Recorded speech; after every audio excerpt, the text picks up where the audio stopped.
오늘 말씀은 정인에 대해서 말씀을 좀 드리려고 하는데요. 우리는 예수의 정인입니다. 믿으십니까? 정인이란 말을 제가 찾아보니까 헬라어로 마르티스라고 합니다. 한번 따라합시다. 마르티스. 우리가 이럴 때 한번 헬라어를 읽어보는 것이 중요해요.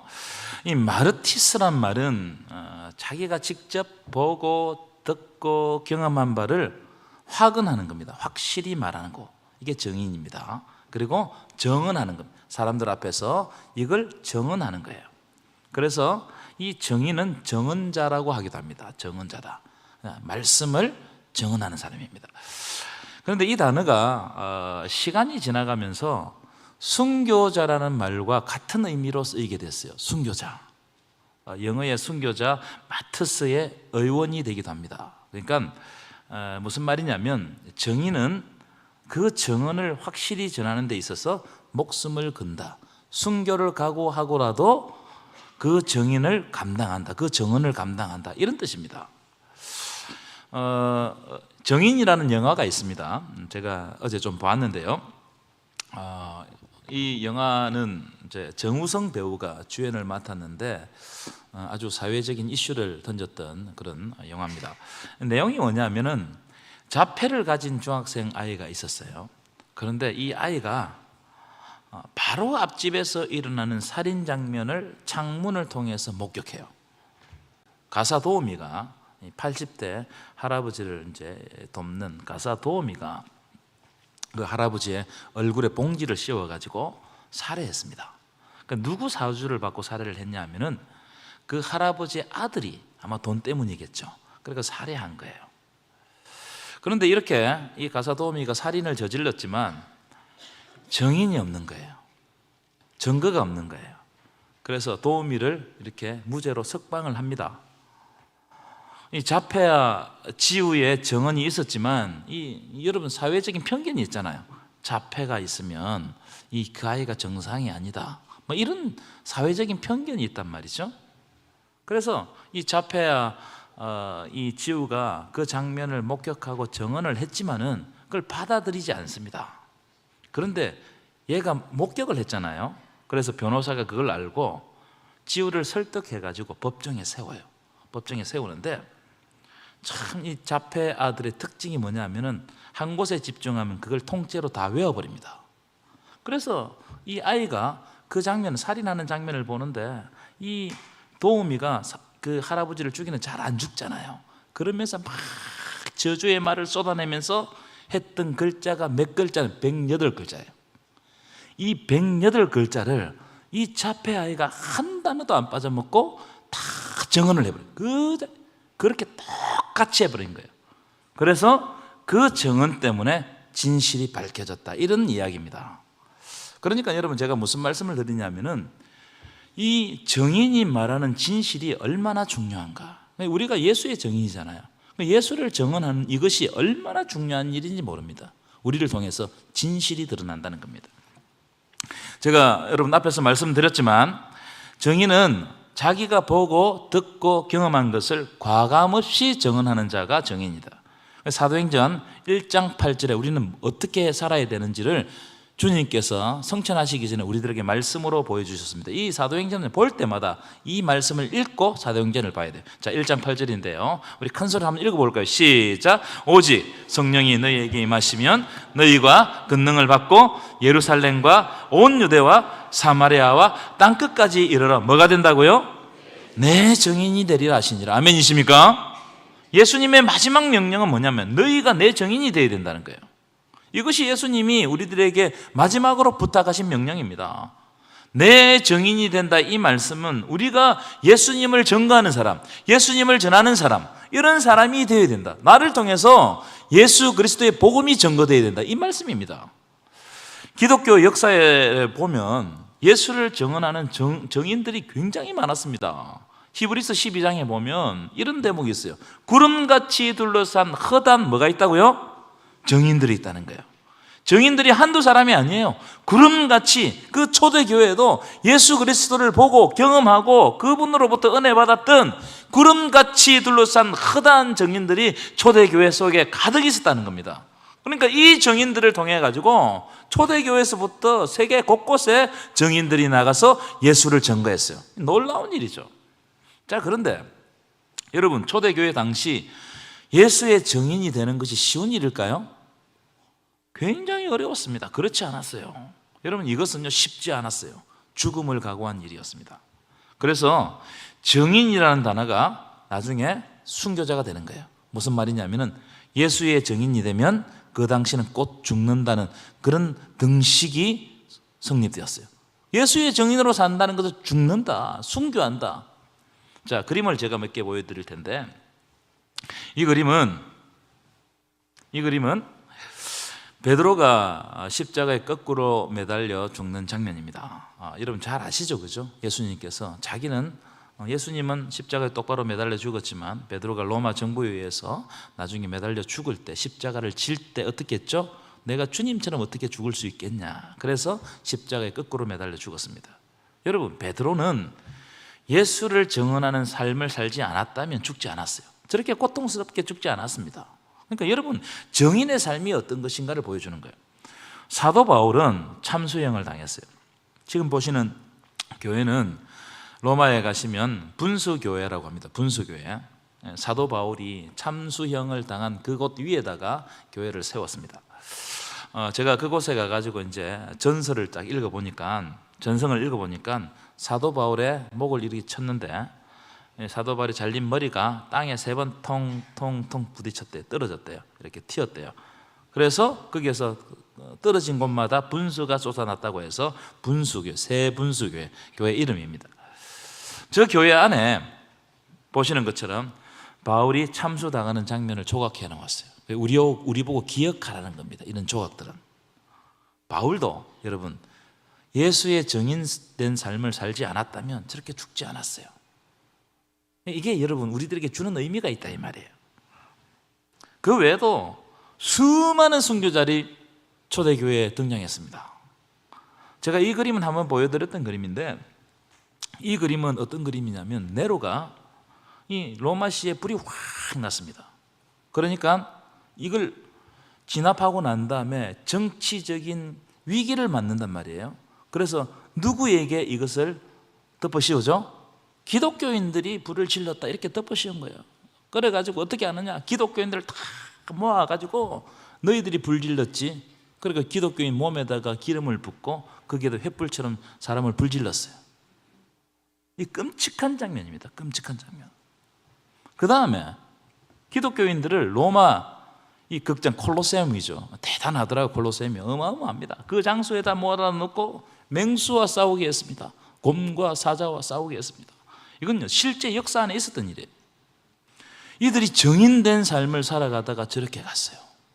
여러분, 정인이 어떤 것을 우리들에게 어떤 의미를 주는지를 제가 말씀드리고 있는 겁니다. 왜 이런 일을 당하느냐?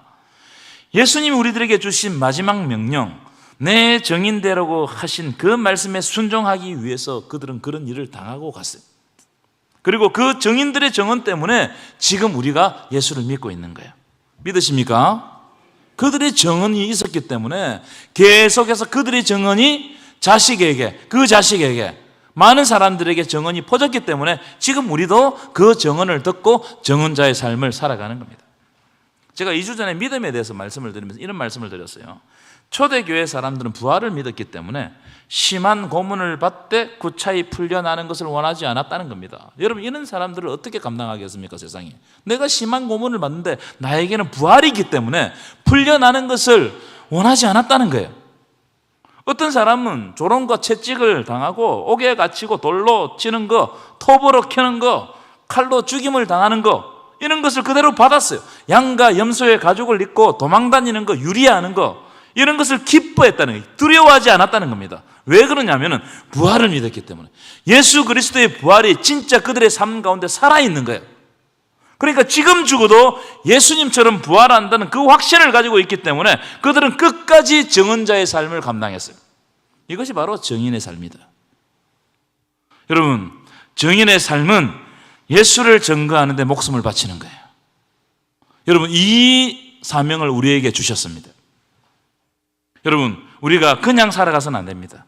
그래서 내가 하루하루 한 시간 한 시간 살아갈 때 나는 예수를 증언하는 증언자다, 증인이다. 아멘이십니까? 그 마음을 가져야 돼요. 그때 내가 내 삶 가운데서 하나님 앞에서 새롭게 되는 겁니다.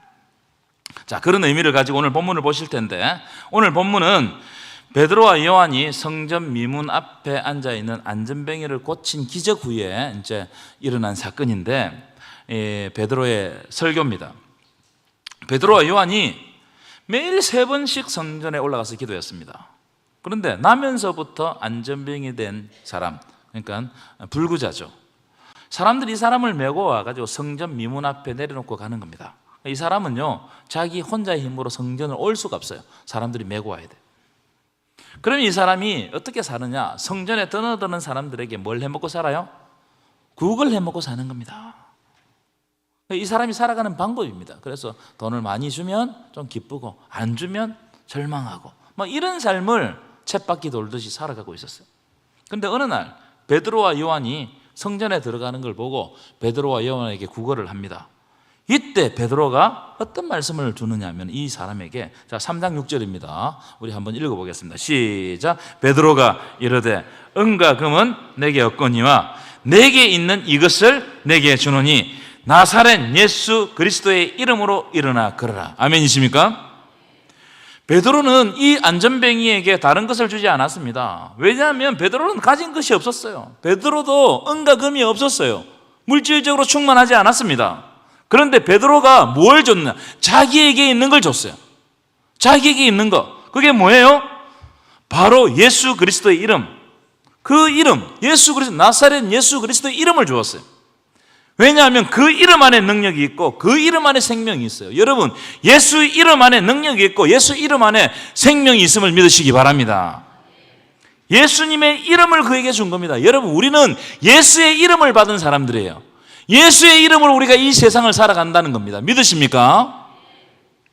그랬더니 이 안전뱅이가 그 예수의 이름을 의지하여서 어떻게 됐냐? 서서 뛰고 걷기도 하고 성전에 들어가서 하나님을 찬송한 겁니다. 무슨 말이냐면 예수의 이름으로 말미암아 이 안전뱅이에 하나님 나라가 임했어요. 놀라운 일이죠. 그러니까 그가 하나님 나라를 경험하고 난 다음에 서서 뛰며 찬송하며 축제의 예배, 하나님 앞에서 감격의 예배를 드리는 거예요. 여러분, 우리가 왜 맹숭맹숭하게 예배 드리는 겁니까? 그 이유는 하나님 나라가 나에게 임하지 않았기 때문입니다. 왜냐하면 예수의 이름을 의지하지 않거든요. 예수의 이름이 하나님 나라를 가져온다니까요. 아멘이십니까? 여러분, 사도행전 3장에 나오는 안전뱅이를 일으킨 이 이야기는요, 기적을 소개하는 이야기가 아니에요. 착각하지 말아야 됩니다. 목적이 이 사람이 일어났다, 이걸 보여주는 장면이 아니에요. 이 사건은 하나님 나라가, 하나님의 능력이 예수의 이름을 통하여서 어떻게 이 땅 가운데 펼쳐지는가, 이걸 우리들에게 딱 보여주는 거예요. 예수의 이름을 통해서 하나님 나라는 어떻게 임하는가? 하나님 나라와 하나님의 능력은 예수의 이름을 통해서 우리의 삶 가운데 펼쳐지게 될 줄 믿습니다. 이걸 믿는 사람에게 하나님 나라가 일어나는 겁니다. 그리고 그걸 증언하는 사람이 증인이에요.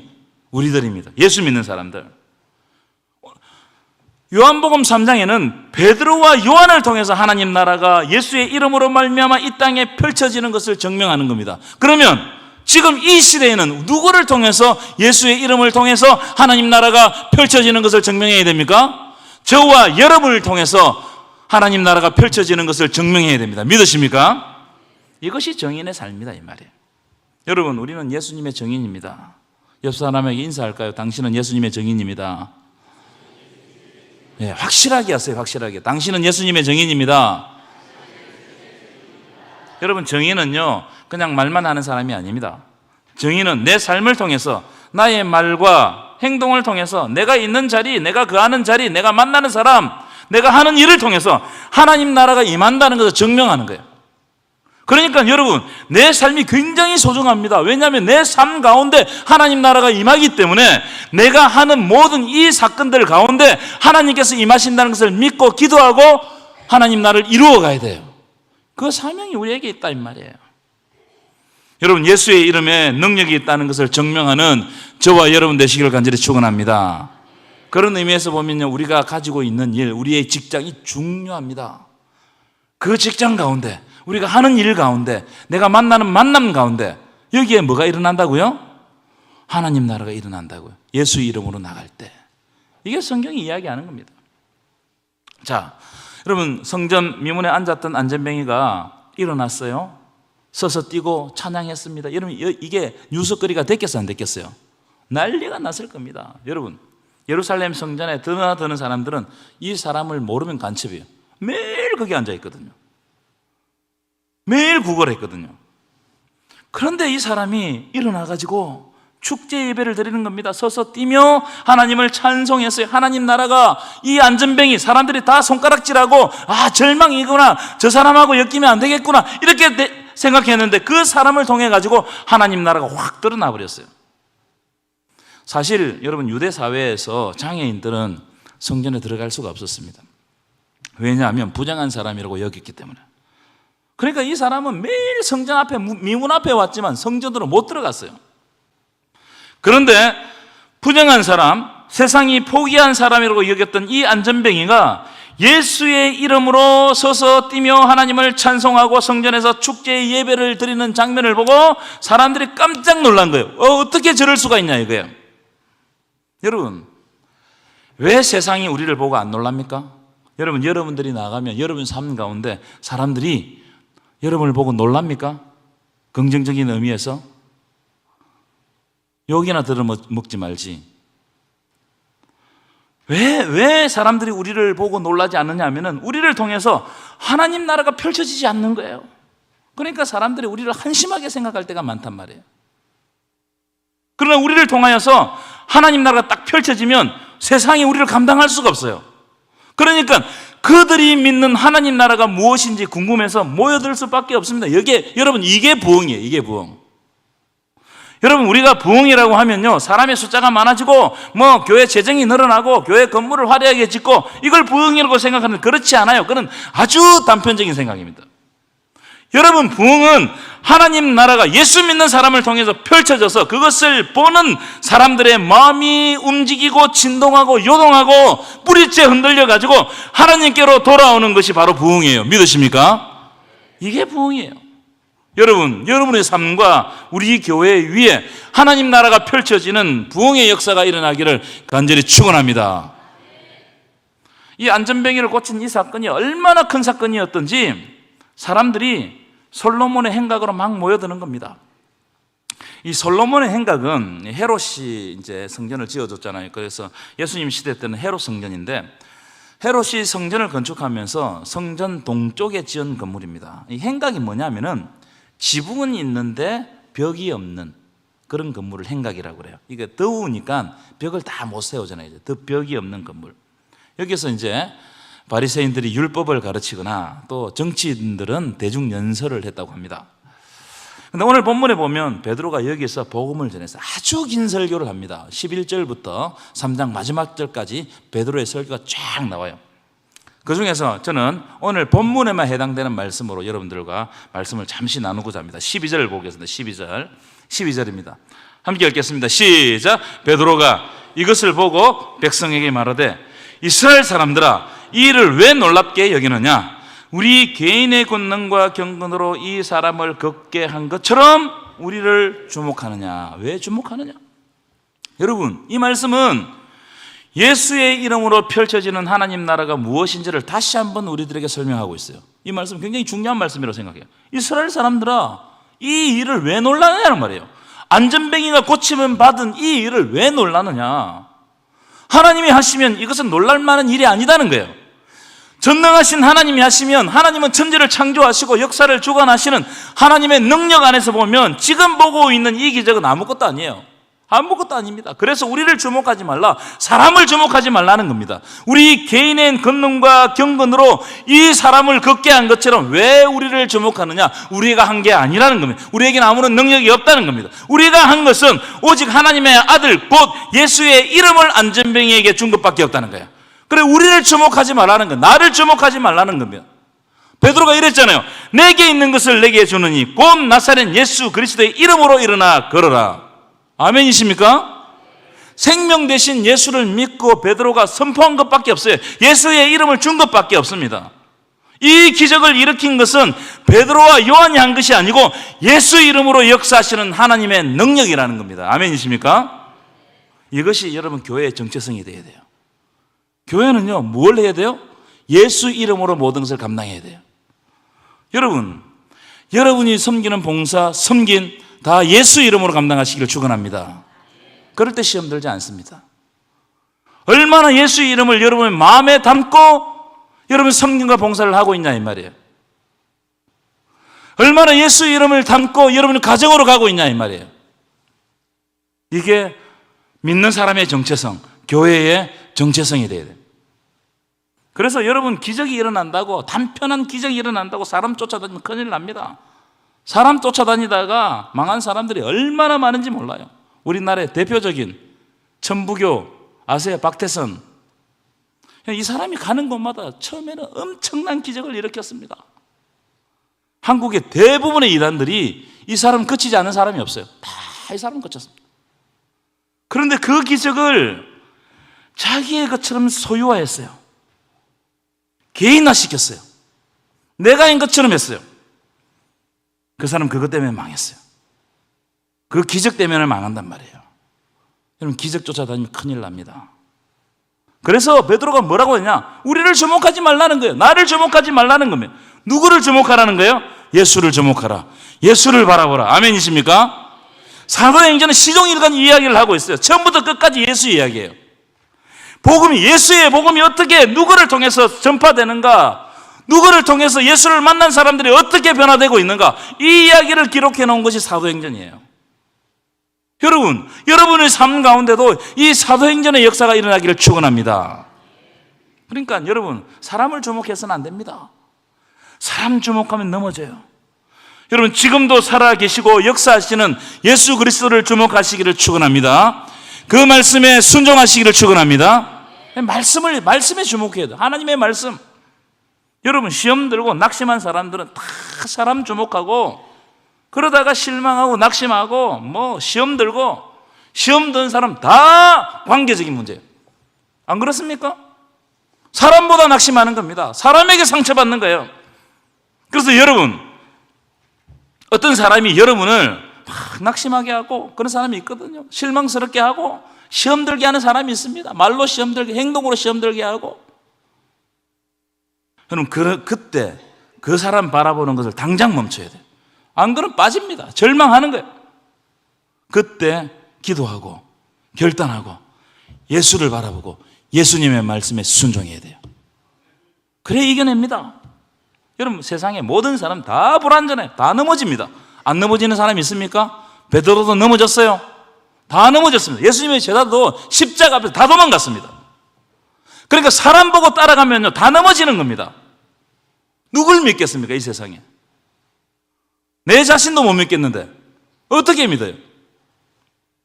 여러분, 여러분의 시선을 사람에게서 예수님에게로 옮겨가시기를 축원합니다. 오늘 이야기를 하고 있는 거예요. 이게 복음입니다. 사람 바라보고 세상 바라보고 세상적인 관점으로 이야기하고 이것을 멈추고 예수 바라보고 예수님이 주시는 말씀 앞에 순종하고 복종하고 그 말씀이 나를 통해서 드러나도록 하나님 앞에 나를 드리는 것이 바로 복음이에요. 아멘이십니까? 이 이야기를 사도행전이 하고 있는 거예요.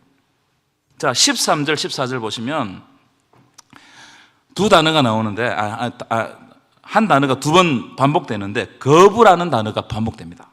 빌라도가 재판에서 예수님을 놓아주기로 결의했지만 그들이 거부하고 살인자를 선택했다는 거예요. 이 이야기를 합니다. 14절도 보시면 거룩하고 어려운 예수를 너희들이 거부했다는 거예요. 자, 그러면 누가 거부했어? 누가 예수를 거부했습니까? 13절 우리 한번 읽어보도록 하겠습니다. 시작. 아브라함과 이삭과 하나님이 그의 종 예수를 영화롭게 하셨느니라. 너희가 그를 넘겨주고 빌라도가 놓아주기를 결의한 것을 너희가 그 앞에서 너희가 거부했어. 지금 베드로의 설교를 듣고 있는 너희가 거부했지 않느냐. 14절도 보세요. 시작. 너희가 거룩하고 어려운 일을 어떻게 했다고요? 너희가 지금 거부했다는 거예요. 도리어 살인한 자를 놓아주기를 구했다는 겁니다. 누가 거부했습니까? 지금 베드로의 설교를 듣고 있는 너희가 거부했지 않느냐 이 말이에요. 너희가. 이걸 우리에게 여러분 적용하면 이 설교를 듣고 있는 내가 하나님을, 예수님을 거부하는 것이 아닌가 이 말이에요. 이걸 돌아봐야 돼요. 여러분, 베드로의 1설교는 지금 이 설교를 듣는 사람들이 즉각적으로 회개하고 예수님께로 돌아오는 마음으로 설교하고 있어요. 그래서 베드로의 설교는 회개 설교입니다. 여러분, 베드로는 복음 전할 때 이렇게 전하지 않았습니다. 예수 믿으면 잘 먹고 잘 살고 성공하고 모든 일이 잘 풀리고 건강하고 뭐 안 되는 것이 없고 이렇게 설교하지 않았습니다. 베드로 설교의 첫 번째 주제는 회개였어요. 너희가 하나님을 거부했지 않느냐? 예수를 거부한 것이 하나님을 거부한 거예요. 너희가 하나님께 분노했지 않느냐? 예수를 죽은 것이 하나님께 분노한 거예요. 너희가 생명의 주 예수를 죽였도다. 우리가 죽였어요. 여러분, 우리는요 십자가 사건을 현재적으로 가져오지 못해요. 예수 그리스도의 십자가 사건을 2000년 전에 일어났던 과거의 일로 치부해버립니다. 아, 과거에 그런 일이 일어났겠지. 그러니까 날마다 달려있는 십자가 보고도 십자가 설교를 해도 마음에 찔림이 없어요. 2000년 전에 일어난 일이니까 나와 상관이 없다 이거예요. 여러분, 예수님이 십자가를 지신 것은 2000년 전 유대인들 때문에 십자가를 진 것이 아니고 지금 나 때문에 십자가를 지신 것입니다. 믿으십니까? 이걸 알아야 돼요. 이걸. 지금 나 때문에. 그런데 우리는 어떻게 합니까? 조금 바쁘고 이익될 것이 없고 기분 나쁘고 불리하고 속상하고 뭔가 나에게 손해가 많이 된다면 하나님을 거부하는 거예요. 십자가를 바라보지 않는 거예요. 말씀에 순종하지 않는 거예요. 너희들이 거부했다는 거예요. 우리가 지금 거부하고 있다는 거예요. 저는 이 말씀이 여러분의 마음에 찔림이 되시기를 축원합니다. 그래서 베드로가 설교를 통해서 지금 당장 회개하고 하나님께로 돌아올 것을 강력하게 요청합니다. 여러분, 문제가 뭔지 아세요? 교회들의 문제, 현대 교회들의 문제, 저의 문제 뭔지 아세요? 회개하지 않고 뭔가를 열심히 한다는 거예요. 회개하지 않고 목사들이 사역을 한다는 거예요. 심각한 거 아닙니까 여러분? 회개하지 않고 장로들이 교회를 섬긴다고 나선다는 거예요. 회개하지 않으니까 어떠냐? 자기의가 충만해가지고 주의 교회에 겸손하지 못한 겁니다. 회개하지 않으니까 문제가 발생하는 거예요. 철저하게 회개하지 않으니까 내가 다 한 것처럼 하는 거예요. 여러분, 우리는요 일을 잘하고 열심히만 하면 된다는 생각들이 있어요. 아닙니다 여러분. 하나님 앞에서 일 잘하고 열심히 하는 거 중요하지 않습니다. 전능하신 하나님 앞에서 일 잘하는 게 뭐가 중요합니까? 하나님 앞에서 가장 중요한 것은 먼저 하나님 앞으로 돌아가는 거예요. 회개하는 거예요. 예수 그리스도의 십자가 아래 서는 거예요. 아멘이십니까? 이게 진짜 중요합니다. 이걸 회복하지 않으면 우리가 열심히 하면 할수록 어떻게 돼요? 방향이 맞지 않아서 내 의를 위해서 달려가는 거예요. 혹시 우리의 상태가 그렇지 않는가? 이사야 말씀에 보면요, 하나님의 백성들이 좋은 예물을 막 가져와서 예수님 하나님께 막 열심히 예배를 하는 거예요. 이때 하나님이 뭐라고 말씀하시냐? 여러분, 이 말씀을 보면 가슴이 뜨끔뜨끔해요. 너희의 무수한 재물이 내게 무엇이 유익하냐? 네 마음 편하자고 헌금하는 거 아니냐? 예배 드리는 거 아니냐? 이렇게 딱 질문하시는 거예요. 나는 순양의 번제와 살찐 진성의 기름에 배불렀다는 거예요. 나는 수송아지와 어린 양이나 순념소의 피를 기뻐하지 아니하노라. 너희가 마음을 들이지 아니하고 내 앞에 형식적으로 보이러 오니 누가 이런 것을 요구했냐 이 말이에요. 누가? 내 마당만 밟을 뿐이니라. 마당 밟고 가는 거예요. 그냥 교회 왔다 가는 거예요. 그러니까 쓰레기밖에 안 남아요. 그렇지 않습니까 여러분? 이걸 딱 지적해요. 너희가 마음 없이 회개 없이 악을 행하면서 예배하는 것 때문에, 너희가 악을 행하면서 예배하는 것 때문에 내가 견디지 못하겠노라. 이사야 1장에 이렇게 기록되어 있어요. 다시는 헛된 예물을 가져오지 말라는 거예요. 그런 예물 내가 안 받겠다는 겁니다.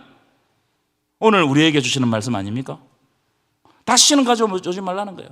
형식적으로 마음 없이 감격의 예배 드리지 못하고 기다리지 않고 사모하는 마음이 없는, 빠져있는 그 예배 가지고 오면 뭐하냐는 거예요. 하나님 안 받으신다는 거예요. 여러분 어떻게 하실래요? 이 시간에 여러분 다시 십자가로 돌아가시기를 축원합니다. 다시 은혜를 구하시기를 축원합니다. 다시 회개하고 다시 하나님 앞에 새롭게 서시기를 축원합니다. 이 일을 위하여 하나님이 죽은 자 가운데서 예수를 살리셨다는 겁니다. 여러분, 예수님이 부활하신 것은 우리를 살리기 위해서 부활했습니다. 베드로는 이 일에 우리가 증인이라. 나는 지금부터 증인의 삶을 살겠다는 겁니다. 여러분, 우리는 예수를 증언하는 증인입니다. 그런데 우리 몸에 시커먼 때를 가득히 묻혀가지고 예수를 증언하면 사람들이 그걸 보고 좋아하겠냔 말이에요. 듣겠냔 말이에요. 먼저 내가 증인이기 때문에 하나님께로 돌아가고 우리의 길과 행위를 고치고 하나님의 목소리, 말씀에 청종하고 다시 새롭게 되어서 증인의 삶을 살아야 될 줄 믿습니다. 15절 읽고 말씀을 마치도록 하겠습니다. 15절 큰 소리를 읽었으면 좋겠습니다. 시작. 생명의 주를 죽였도다. 그러나 하나님이 죽은 자 가운데서 그를 살리셨으니 우리가 이 일의 증인이라. 아멘이십니까? 우리가 생명의 주를 죽였어요. 그러나 하나님이 죽은 자 가운데서 예수를 살리셨어요. 우리가 이 일의 증인입니다. 여러분, 이번 한 주 증인된 삶을 살아가시기를 축원합니다.